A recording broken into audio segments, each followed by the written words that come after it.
The president says he's working around the clock and he's focused on these Americans missing in Gaza. Right now, I want to bring in ABC News contributor and former FBI agent Brad Garrett.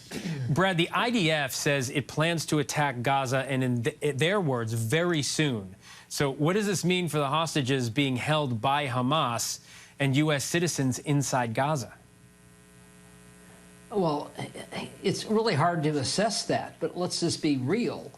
If you're going to go into a building, an apartment, whatever it might be, that's just probably been shelled from the sea and from the air, then you have to go in tactical formation and start clearing buildings. You could run into booby traps. It's been reported numerous times that there are an abundance of tunnels running all over Gaza City. So you'll have to deal with those tunnels. How do you separate who is Hamas from just the everyday Palestinian that's trying to survive? I mean, it's an absolute nightmare if you're a tactical person trying to go into these locations.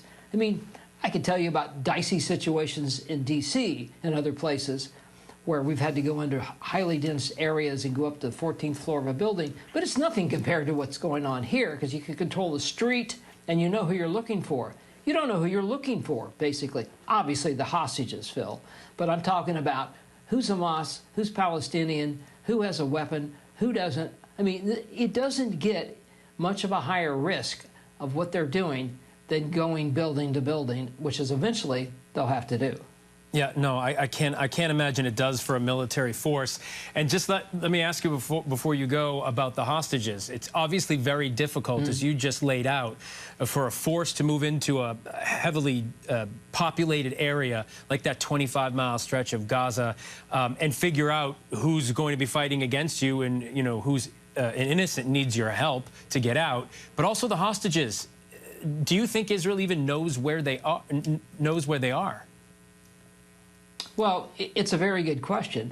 I suspect that they have some intelligence coverage, and if they're arresting people or detaining people as they go along, Phil, it's extremely important that you get interrogators to talk to them, because they may have information. You know, it may be difficult to determine if they're telling you the truth or not, but they may tell you, I saw 3 U.S. citizens or 3 Israeli hostages in, you know, building X on the X, you know, Y floor.